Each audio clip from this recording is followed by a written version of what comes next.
now. Live, this is 8 News Now. Good day. This storm is a monster. It's big and it's vicious. It is an extremely dangerous, life-threatening, historic hurricane.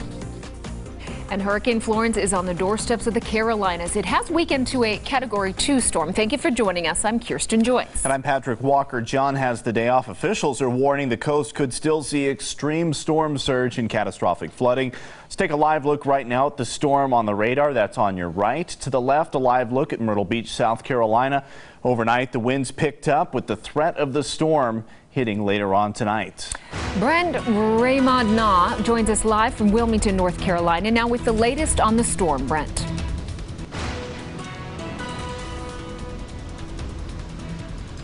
Hey, good morning. Conditions here, we've seen quite a bit of wind pick up from yesterday. We haven't seen any rain today, but we did see a few scattered storms yesterday. Now, as far as evacuations, Wrightsville Beach actually under evacuations at 8 a.m. starting yesterday. They shut down the island, though, at 8 p.m. You can take a look and see that they've actually set up a roadblock here. No one allowed onto the island. We have, however, seen 2 cars this morning take off. That's good news. Again, police urging anyone there to leave immediately. We did talk to a few people down on the beach yesterday. They said they were evacuating, but they wanted to get one last look at the beach before this dangerous system makes landfall. One last look. A phrase heard multiple times Wednesday morning. You know, they always say all is calm before the storm. And that saying held true as beachgoers were met with a beautiful sunrise followed by sunny skies. I don't know when the next time it's going to be that I'll have a chance to do this again. Daniel Tesfaye fears his daily trips to the beach could look much different when all is said and done. From what I hear, it's going to be a disaster. His trip to Wrightsville Beach not the only one on this day. Dozens of people joined him for pictures of the sunrise and beach. Some came to ride the waves, while others, like Andrew Williams, came to ride the beach. And it's fun. It's a breeze, you know, literally. Come out here, cruise. Just wanted to get across the bridge and check out the beach before the storm gets here. But as the day went on, a usually crowded beachside community became a ghost town. Empty businesses and buildings, and a few cars left behind as stragglers picked up the pieces before heading out of town. This is the only day I've ever seen it with nobody out here, except for us, of course. Or, as some might put it, the calm before Hurricane Florence.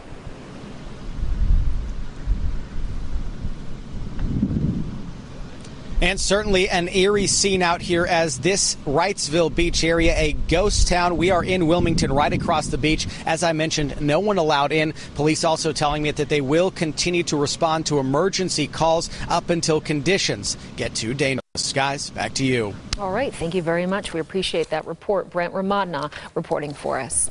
Many flights will be affected by Hurricane Florence, of course. At McCarran, one flight to North Carolina has been canceled. There are several arrivals from Virginia and North Carolina that stay on time at this point. But, of course, check with your airline to get the latest update.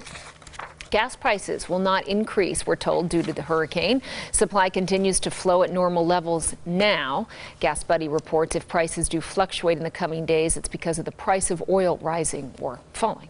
And over in the Pacific, Tropical Storm Olivia has made landfall in Hawaii.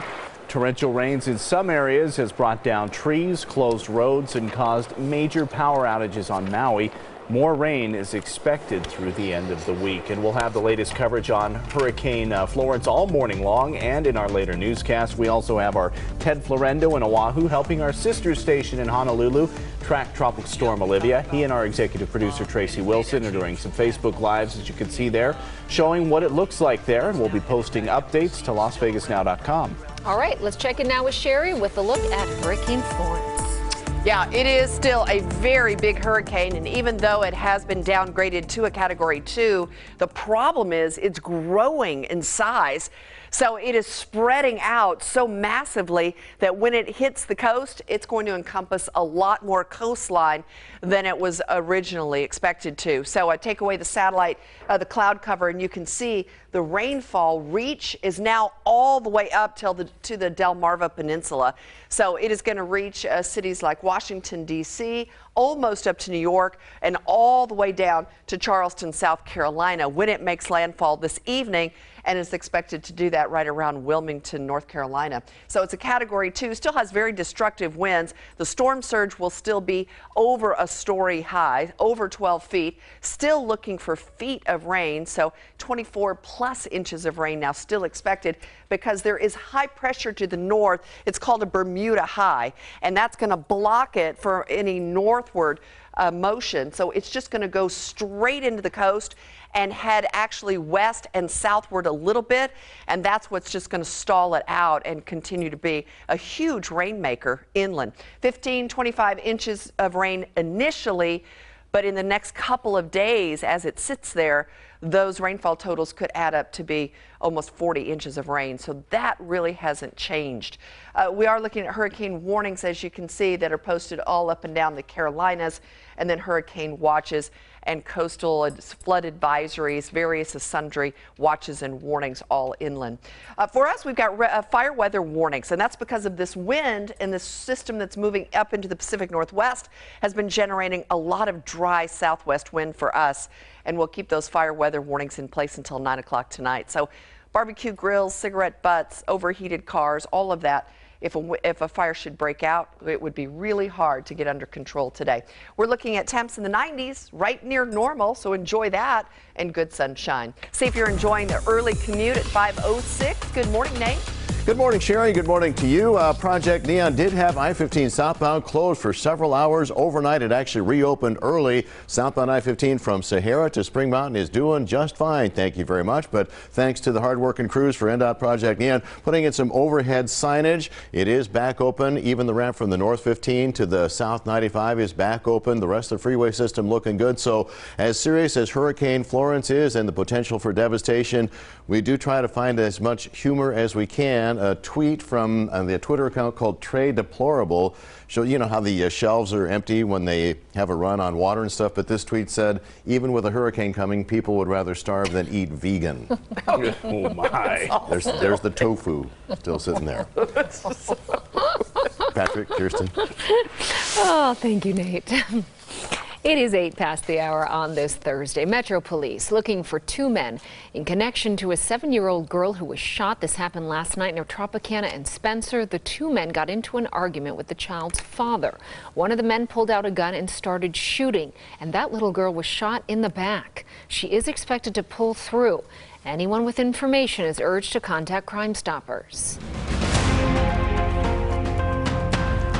More body camera video released yesterday from the night of the 1 October shooting. It shows officers taking positions in empty casinos, searching hotel rooms, and directing tourists away from the scene. Clark County Sheriff Joe Lombardo declared the 1 October investigation closed last month, finding no motive. 34 clips were made available. We've posted several of them on our website, LasVegasNow.com. If you see a lot of emergency vehicles surrounding McCarran International this morning, don't be alarmed. It's just a training exercise. We're talking about a large emergency simulation close to one of the busiest airport runways. We do have Hector Mejia joining us live with the details. Wow, look at you. Right there, Hector.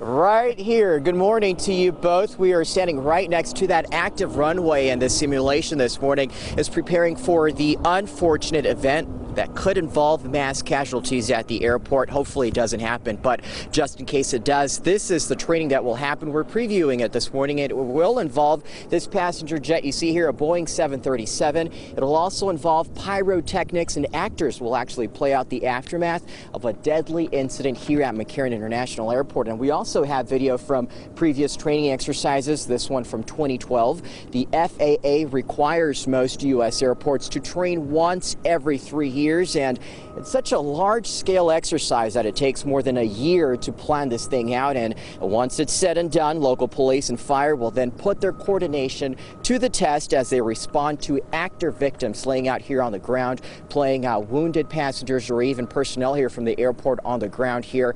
Also, we are talking with the airport ahead in the next hour. Also, later on this hour, they'll be talking to us about the U.S. Air Force actually bringing in 100 volunteers who will play out those actor victims. You'll hear from the airport ahead in about 50 minutes. Reporting live, Hector Mejia, 8 News Now. Thank you so much, Hector. Well, a local nonprofit is celebrating its 1-year anniversary. That's right, at its new building, how it continues to help those with cancer and life-threatening diseases in today's acts of kindness. Plus, Apple unveiling its newest products. We'll break down the specs of the new Apple Watch and 3 new iPhones.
Right now, Apple unveiling some new products at the annual product event, the big launch they have in Cupertino, California every year. The Apple Watch rather has a larger screen, louder speaker, more options to customize the watch face, and the wow factor, the first of its kind FDA-approved electrocardiogram that detects an irregular heartbeats. Wow.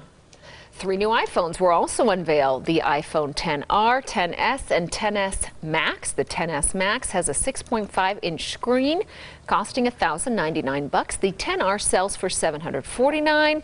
Apple will start taking orders for Watch and new iPhone XS's tomorrow. But the iPhone XR will not be available until October. That's a lot of apple. a lot of apple. Many apples right. a day keep the doctor away. I guess so. But also trending, hey, we got the top toys that have been picked for possible induction into the Toy Hall of Fame. There you see the list there making the cut. America Girl dolls. I don't know what that is. Oh, you don't know American? Mm-mm. But I know what chalk is. Uh-huh. I'm familiar with chutes and ladders. I love the Fisher-Price corn popper, and of course the Magic 8-Ball, but there's more. Masters of the Universe, just plain pinball, sled, I'm not sure what that is. Come on, Maybe a sled. A sled. Just a plain old sled. Yeah. Oh, okay. I Like thought a it was something. swing, a Yeah, no, sled. I got that. Tic-tac-toe. Tickle Me Elmo. Oh. But there's more. Finally, Tudor electric football. Am I missing out on that one? I don't know. And Uno. Everybody knows Uno. Uno! I play that almost every weekend. Winners will be announced November 8th. So. Is this the inaugural class? Because I don't see how some of these things aren't already in there. Well, it no, takes they some do it every year. time. Yes, no, it takes some They time. have shelf life. Don't and rush them, tic-tac-toe. Patrick. Don't rush them, okay? a sled. Yeah. Magic 8-Ball is just now going into the toy Well, hall of possible. Fame. Yeah. It's possible. It This has is to the be list voted of the on. possible. Oh, I see. Well, you know, yes or no. What is it? What's Yeah, we the better answer? ask. In due time. Do you remember Don't ask again. Do you remember the craziness over Tickle Me Elmo around the holidays? yeah. And that was Yeah. a hot commodity. No lie, my mom had to have a Tickle Me Elmo. She wanted one. How much did that cost? Which I don't even remember at the time. They But were minimum started at $50, right? probably. Yeah. But then people were buying them and reselling them because you couldn't find them Oh, because yeah. they sold out. So that Yeah. was nuts. Tic-tac-toe was a lot cheaper than Yeah. Tickle Me Elmo. Chalk. Okay, so Nate, you don't know the America Girl dolls? Nope. Okay, so Hector did a story where we have a local library that's actually checking out those dolls for young girls to be able, and boys, I'm sure, to be able to take home. And they have a lot of history about our country related to the different dolls. They're really, really cool, and girls love them, and boys. I mean, you learn a lot about our country through America Girl dolls. All right, so we have lots of wind out there. We're learning that these winds really dry out the air super big time. Humidity levels in the teens and temperatures in the 70s. It feels good out there. It's almost feeling like fall. Really starting to feel kind of a change of seasons, if you will. 72 at Red Rock, 76 in Boulder City this morning. Even Laughlin's down in the 70s. Mesquite's still a little warm at 80 degrees, but 70s for Boulder City and for Kingman. As we look at the entire country, really dry in most of the west, but you can really see Florence now showing up because it's in within 200 miles now, less than 200 miles of the East Coast. And so as we take a picture from Emerald Isle off the pier here in South Carolina, you can really see those waves are churning, and the coastline is going to start to take a battering and a beating over the next about 14 hours is what it's going to take for the actual hurricane to strike. And it's still looking to strike North Carolina and then swing down into South Carolina. Let's get out quickly out west to the Pacific and show you that soaking rains from Olivia still over the northern island chain. Oahu is just getting a good soaking with heavy rain. There will still be some flooding issues and possibly some more power outages from the storm, but at least it was downgraded to a tropical storm, 45-mile-per-hour winds. Now, the intensity of Florence has also weakened, but the storm itself is expanding. It is huge across now, and it will encompass a wide swath of the East Coast as it approaches. Even though the core of the storm is still headed for the Carolinas itself, you can see that the cloud swath now reaches way up into the New England coastline all the way down to the Carolinas. So it is growing in width and expanse, but the strength of the storm down to 110-mile-per-hour winds, Category 2 right now. Still, though, it's going to have destructive winds. There's going to be a lot to deal with, and they're even looking at possible tornadoes today in advance of the storm, before the strong storm surge, before the flooding rains, all of that. Hurricane warnings up and down the coastline there before the storm makes landfall. All right, so we've got fire weather warnings because of our strong gusty winds. Those will continue. We've already had them over 35 miles an hour. Be careful if you're planning to go to Red Rock and in those outer exposed areas today.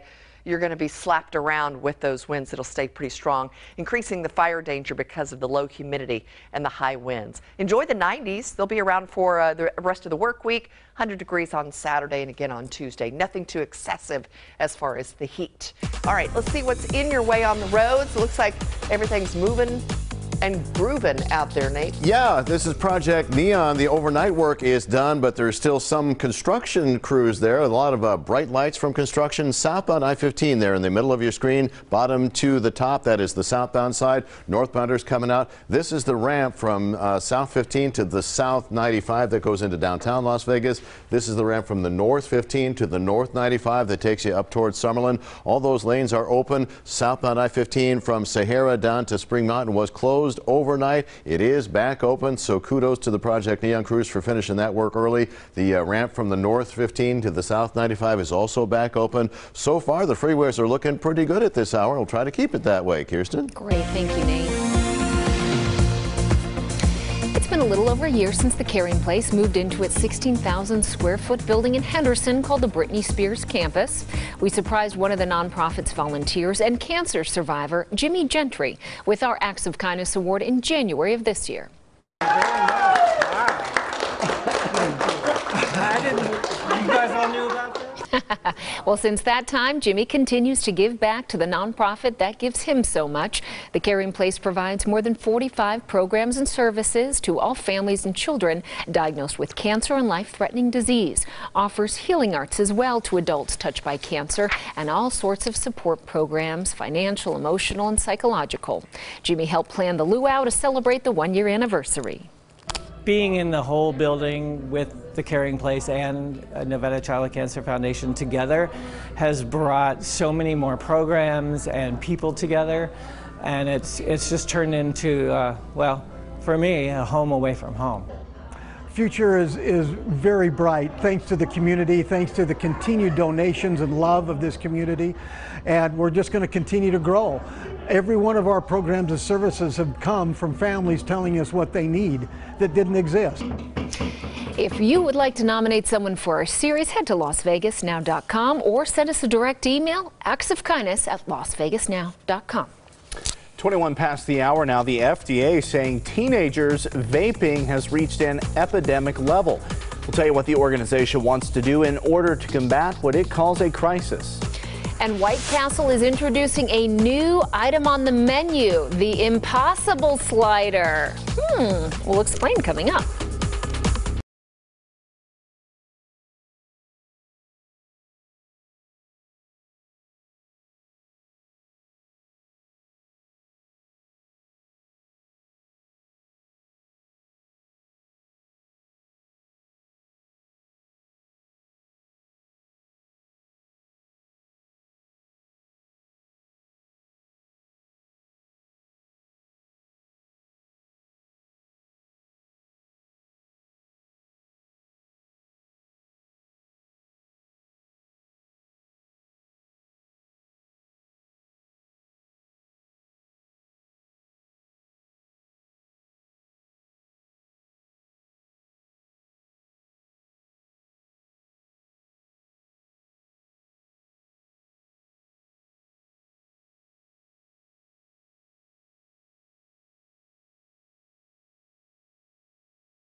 95. You're watching the Valley's news leader with Kirsten Joyce, John Langler, Sherry Swinsk, and Nate Tannenbaum. This is 8 News Now. Good day. The FDA is threatening to ban all flavored e-cigarettes. White Castle is debuting a new slider. It's making me hungry. Diane King Hall joins us live from Wall Street. Diane. With your lunch report. Good morning, Kirsten and Patrick. All right, let's start with this. Stocks finished mixed yesterday. The Dow rose 27 points while the tech-heavy NASDAQ lost 18 points. Now, as people on the East Coast brace themselves for the impact of Hurricane Florence, some companies are stepping up to help. For those stuck in the expected affected regions, Airbnb has activated its disaster response program to help local residents evacuate. The program also helps emergency relief workers find temporary housing. And the Food and Drug Administration is threatening to ban all flavored e-cigarettes in the U.S. The head of the FDA called the surge in teen use of e-cigs an epidemic and told the 5 largest manufacturers they have 60 days to produce plans to mitigate underage use of their products. Patrick and Kirsten. Smart. Diane, White Castle is now joining the health food bandwagon. Really? Yeah, so the fast food chain is now serving Impossible sliders. It's a plant-based burger that looks, smells, and bleeds like real meat. I don't know if you've tried this yet. The burger is the creation of Silicon Valley-based startup Impossible Foods. White Castle's new veggie sliders cost $1.99, and it's available at all White Castle locations across the country after they tested out these burgers. Kirsten and Patrick. Wow, we actually have a couple of White Castles here in Las Vegas because they're not so common, of course, on the West Coast. But I don't know. I just have a hard time with the term health food. I'm not sure that's health food. Yeah, I'm not buying that. I just think it's another option, I've right? tried the Impossible Burger, not their slider, which I imagine is a smaller version of the Impossible Burger. Yeah. And it is actually really good, and it was so good that I thought they accidentally gave me meat. I'm like, did you? Because I got it at a burger restaurant. I'm like, wait, but I ordered the, because I was refraining from meat at the time. Okay. And I wanted to try it because and it was really good, and it had me fooled.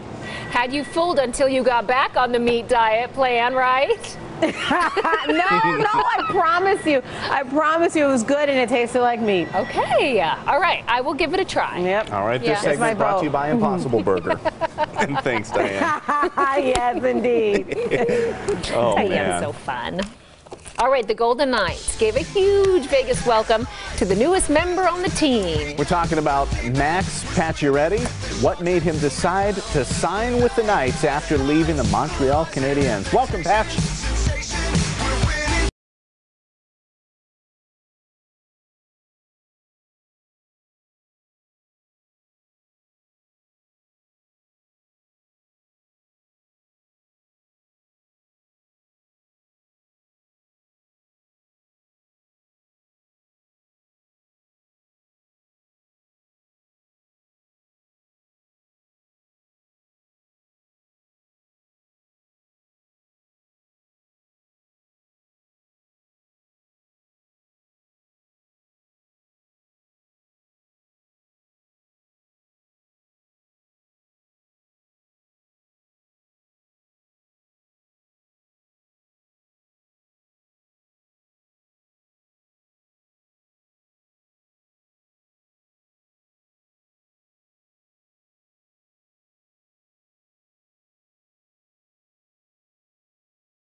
NV Energy.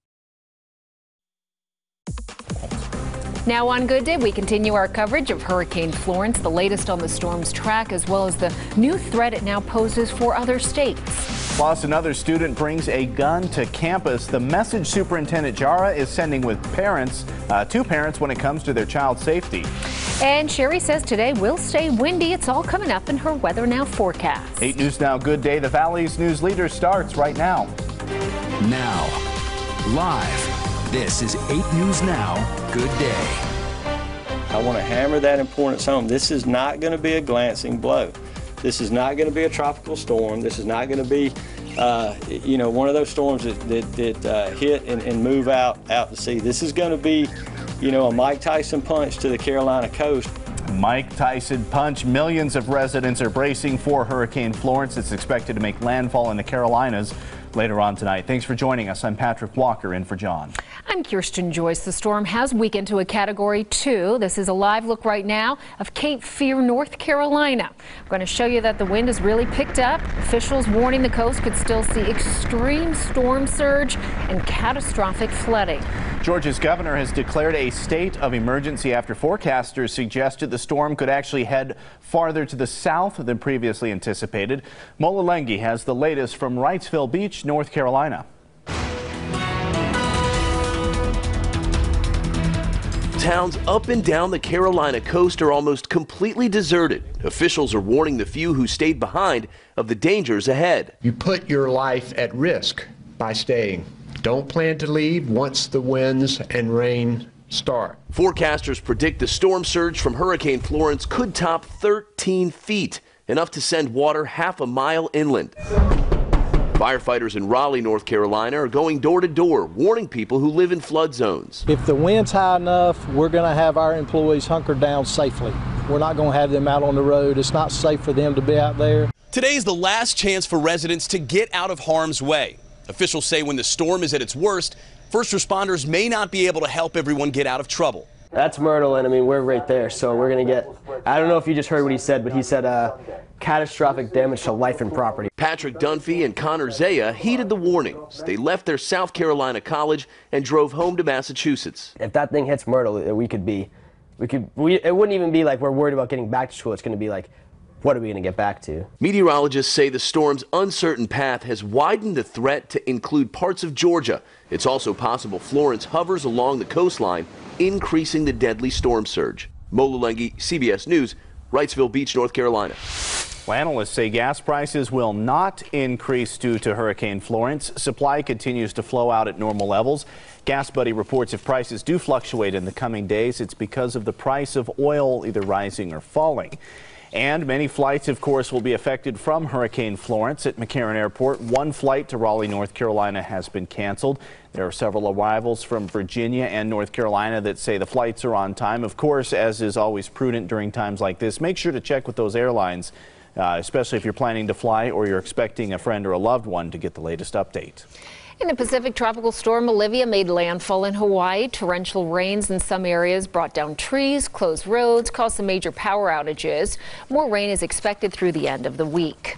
We will have the latest coverage on both Hurricane Florence all morning, and in our later newscast, we also have Ted Florendo on Oahu helping our sister station in Honolulu track what's happened now after Olivia. He and our executive producer, Tracy Wilson, have done some Facebook Live showing what it looks like. We'll also have those updates on our website, LasVegasNow.com. All right, let's send things over to Sherry now, who has been taking a look at Hurricane Florence, but also the really windy conditions we're starting to see here at home. Yeah, we're dealing with our own winds, and those have been drying us out since they picked up a lot of speed yesterday. And you can see as we get a little early light here at home in the desert this morning, those winds are really whipping the trees, keeping the air extremely dry. Temperatures falling back into the 70s and humidity levels only in the teens. We're going to be dealing with some strong winds today and our own weather warnings, and that's for high fire danger. A quick look at Florence. It has been downgraded to a Category 2 with 110-mile-per-hour winds, but it is expected to strike the Carolinas tonight,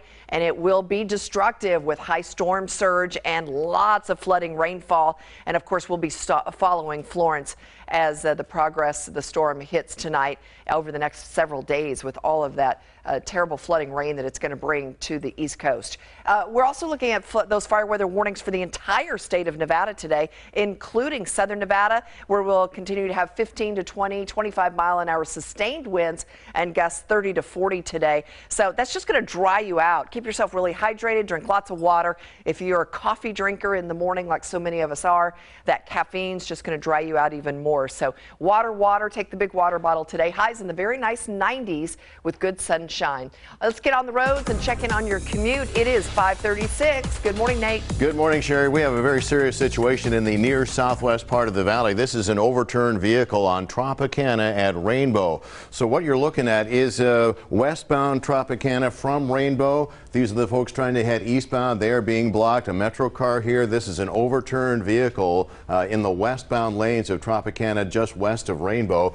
You cannot get through on Tropicana at Rainbow. You're going to have to go down to Russell Road or Hacienda or up to Flamingo, because that's going to be closed for quite a while. Once again, Tropicana at Rainbow. Meanwhile, the rest of the freeway system is recovering nicely from an overnight closure of Project Neon. Not even as jammed up through the Spaghetti Bowl as it has been on previous occasions, but there are going to be periods where it gets pretty slow and heavy through the Spaghetti Bowl, and we'll keep you posted, Patrick. All right, Nate, thank you very much. 6 people are dead in Bakersfield after a man opened fire at a home and then a business, rather a business first than the home. The shooting rampage started at a trucking business. Police say the suspect and his wife walked in before the man shot 3 people, including his wife. He then hijacked a vehicle with a woman and child inside. Thankfully, they were able to escape. The suspect drove to a nearby home where he confronted 2 more people, killing them both. When he found out police were on his tail, he turned the gun on himself. Investigators are now trying to figure out his motive. They are calling this a mass shooting. Another student has been arrested for bringing a gun to campus here in Clark County. This happened at Desert Rose High School. CCSD police say the 16-year-old got into a fight with another person on school property. After police broke up the fight, police searched the teen and found a 9mm in his waistband. CCSD police say they are following up on leads and taking a proactive role. It worries me. It gets worse and worse. Like I said, you're not hearing it from every school. It don't matter what side of town you're at. Everybody's, oh, Summerlin's better, but it's everywhere. The student could be facing several charges. This is the 7th firearm confiscated on a CCSD campus in the last month. CCSD leaders and police reiterating that school safety is their #1 priority. And in this particular case, they may be dealing with a gang issue, they say. My real concern is that making sure that my children, all 322,000 of them, when they come to school, they're free to learn in a safe environment. But I can promise that we will continue to do everything in our power to ensure that our schools are safe and our students have the peace of mind that they deserve every single day. CCSD Superintendent Dr. Jesus Jara announced he is forming an advisory group made up of educators, religious leaders, and families. The responsibility will be to provide recommendations on how to curb the gun issue at schools. And those recommendations are due to the superintendent by December 1st. He then hopes to present them to the CCSD Board of Trustees. McCarran Airport is training for the worst case scenario. The drill is holding later this morning to make sure first responders and law enforcement are ready. Plus, there is a new member on the Vegas Golden Knights. We'll introduce you to him and why he was thrilled to sign with the team. Stay with us.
Associates. Enough said. Call Ed. You're watching the Valley's news leader with Kirsten Joyce, John Langler, Sherry Swinsk, and Nate Tannenbaum. This is 8 News Now. Good day. Praise God, praise God, praise God. Salix Seminole, Morgan's biggest fan. The Humboldt Broncos Canadian youth hockey team and those attending their first regular season game remembering the 16 who were killed in a bus crash in Saskatchewan back in April. 10 of those victims, hockey players. Only 2 survivors of the crash are back on the team. Others remain hospitalized, paralyzed, and have moved on to older hockey leagues. Back here in Las Vegas, the Golden Knights welcoming their newest player, Max Pacioretty. He's very excited to be part of the organization. He comes from the Montreal Canadiens and was captain of the team. He says Vegas is the place to be to thrive as a hockey player. They mentioned that there's going to be 23 captains on this team this year, and I could feel that today with the energy in the room and the camaraderie of the guys, so I'm just excited to be a part of that. Before we played here, you know, friends around the league, they were reaching out and talking about the experience and how, you know, the game experience, where the families live, how they're treated, and until I saw it from my own eyes, I didn't really believe it. And when we came here and we played them, I'm not sure exactly what I said after the game, but it was something along the lines of it was, you know, one of the most amazing hockey experiences of my life. Yeah, a lot of good things to say about Las Vegas, huh? A reminder, by the way, the Golden Knights preseason starts Sunday. That's this Sunday, the 16th.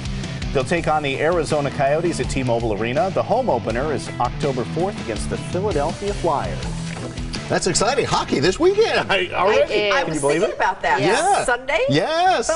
Sunday. Go Knights, go. Yeah. Let's do it. And you know what I'm excited about, too? He gets it, right? You know, we all live here, so we know. And then he's coming in as a newbie, but he sees what's so special about our community. Yeah. Go ahead. He came here as a competitor, and obviously noticed it. It was there. Yeah, I would think. And where do we get all these unattractive hockey players? Oh my! I mean, really, can't we get some, you know, good-looking? Work on the hunk factor. I was just like, I was listening with both eyes. I was to every word he said. Yes, I'm sure. Yeah, I was. Yeah, let's go Knights. It is going to be fun. Everybody's so excited for hockey season again, for sure. All right, we got a lot of wind out there, a beautiful, beautiful skyline. But of course, all the weather news is focused on Florence off the East Coast, and wondering how the folks in Hawaii survived Olivia, which made landfall across Maui last night. It's very interesting. You know that we've got this high roller here in Las Vegas. If you've ever been to Myrtle Beach, South Carolina, you probably know about the big sky wheel, and it is sitting right on the beach. The folks actually took all of the pods off the sky wheel. It sits almost 200 feet tall. It's not in this picture, but we wanted you to know that they've taken off all of those pods. So just trying to do as little damage control, as much damage control as they can in and ahead of the storm, because that could be crazy damage if the Category 2 hurricane hit that sky wheel. It sits right on the coast. But you can see the flags that are whipping, the waves that are coming in now, crashing ashore. Storm surge is going to be measured in feet as the hurricane moves ashore. This is in North Carolina, so we've got lots of live cameras that are showing you Oak Island. This is the pier there. The flags are waving, and you can really see how everything's starting to crash as far as the storm surge. Back here at home, our winds have been about 30, 35 miles an hour, sometimes close to 40 up in the mountains. Temperatures in the 70s. Even Kingman's falling back into the 60s, and that feels so good. Here's the storm, and it is very visible, Florence, on the satellite picture. We'll go right out to Olivia, and you can see very soaking rain still over the northern end of the Hawaiian Islands. Honolulu, it's not good beach weather today, and you're not going to get a tan with all the rain that will continue for the next 24 hours or so. And they are still waiting for Florence, which should strike the Carolinas tonight. It's just about 13 to 14 hours away from making landfall. Deadly flash flooding. There is high pressure to the north. Even though the storm is spreading out, The core of the storm is still on track to hit right into the North Carolina area and then turn into South Carolina and head even down into Georgia. So it will make landfall this evening, sit there and continue to be a huge rainmaker, and then head inland over the next 48 hours and continue to produce flooding, flash flooding rains. The Northwest has a trough of low pressure. It's also got some cold air with it. And if you look at the radar returns, you can actually see just a little bit of high level snow up there, upper elevation snow. So they're starting to feel a little fallish up in the Pacific Northwest and the Northern Rockies. 73 up on the mountain. Again, we're going to look for some 35, 40 plus mile-an-hour winds today. Be safe if you wanted to get up there and do some hiking today. It's going to be a little dicey. On the roads at 548, what's in our way, Nate? We have a very serious crash that has closed Tropicana east and westbound at Rainbow. You can see a flipped over vehicle. This is a car on its top. This is westbound Tropicana past Rainbow. Northbound Rainbow is being allowed through. Southbound is not. Eastbound Tropicana is being blocked a little bit before Rainbow. Westbound is also being blocked, so you're going to have to go up to Flamingo or down to Russell Road to get through. Once again, Tropicana is closed at Rainbow. Now, this map shows that both north and southbound Rainbow are closed, but I believe northbound is getting through. We'll continue to follow this one for you. Meantime, the rest of the freeway system is doing okay early on your Thursday morning. Patrick, Kirsten. Thank you, Nate. McCarran training for a worst-case scenario, an emergency with mass casualties at the airport. And this morning, a full-scale simulation is happening near one of the busiest runways. Our Hector Mejia is live at the airport with more on what's happening out there. Good morning, Hector. Good morning, and that simulation is set to start between 10 a.m. and it'll end around noon, and it'll involve this large passenger jet here this morning. Police, fire will all be part of the simulation, and we also have Christine Cruz with the airport to talk to us about the scenario that you guys are preparing for, a real-world scenario that is a concern nowadays. Yeah, so part of today's scenario will involve a UAV, an unmanned aerial vehicle, otherwise known as a drone. This is a very serious concern that we have today in commercial airspace, so we're working it into our scenario here. You guys will use, we also have video from a previous training exercise from 2012, and that was the last time the airport had an exercise like this. Is that correct? Yes, we refer to this as the triennial exercise because the Federal Aviation Administration requires that we do a full-scale emergency response exercise every 3 years. Back in 2015, we were prepared, ready to go, about to have this exercise, and in the weeks leading up to that, we had a real-world incident that required quite a full-scale response. Based on our response to that, the FAA certified us at that time. Going back to today, you guys will have about 100 U.S. Air Force volunteers playing out the actor victims. Yes, we'll have more than 100 actor victims who will have simulated injuries. The process is called moulage. They'll be having makeup and things like that applied. They've been given scenario cards so they can act out some of their symptoms. They'll be triaged. Some will be transported. Today we'll even have a helicopter medevac evacuation as part of our scenario. All right, thank you very much, Christine. So if you see that large police presence, that emergency response here at the airport, do not be alarmed. It's all a training exercise to be fully prepared in the worst case, and hopefully it doesn't happen. That scenario involving mass casualties one day is here at the airport. Reporting live, Hector Mejia, 8 News Now. Thank you so much, Hector. Well, Sherry says that it's going to be staying pretty windy today. Yeah, she's going to have her 7-day forecast coming up. Nate also keeping an eye on that serious crash near Tropicana and Rainbow. Stay with us.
on 8 News Now.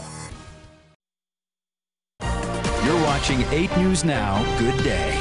Welcome back, 5:54. Beautiful shot looking across the city this morning. We're going to keep those bumpy winds today. Air staying very dry. Highs in the upper 90s. Keep yourself hydrated. Enjoy the 90s for a couple of more days. The winds should relax and the triple digits. We got a couple of days around 100 degrees. That's Saturday and early next week. Otherwise, lots of 90s in the 7-day forecast. All right, we've got trouble on the roads, too. We're going to check in with Nate. Yeah, the freeways are doing okay, but this is a serious crash that has a pretty big intersection closed. Tropicana at Rainbow. A lot of Metro cars. Your bottom of your screen left to the right. This is going to be northbound Rainbow. That was getting through, but I believe it may be blocked. Certainly, eastbound Tropicana is blocked. Westbound is blocked because, take a look, this is a car that's flipped over on its top. A lot of Metro vehicles there. This one's going to be closed for quite some time. Once again, Tropicana closed at Rainbow. I don't even think that Rainbow is getting through. Southbound for sure is not. They were letting northbound through for a while. Bottom line, you're going to have to avoid the intersection of Tropicana and Rainbow. Go up to Flamingo, that'll get you through, or down to Russell Road. The rest of the freeway system is doing much better. There was an overnight closure of Project Neon on the I-15 southbound from Sahara down to Springbound, but that is all open right now. We'll continue to keep you posted throughout the morning. Right now, the Spaghetti Bowl is starting to get a little bit crowded, but that's about it. Kirsten? Thank you very much, Nate. And coming up at 6 a.m., you will get to meet the new head of the LVCVA. We will be sitting down with Steve Hill. We'll talk to him about what's new on the horizon, breaking down his vision for Las Vegas in today's Talking Tourism segment. Plus, the threatening text messages that got an executive producer of 60 Minutes fired after more than 3 decades. Those stories and more coming up on the Valley's News Leader.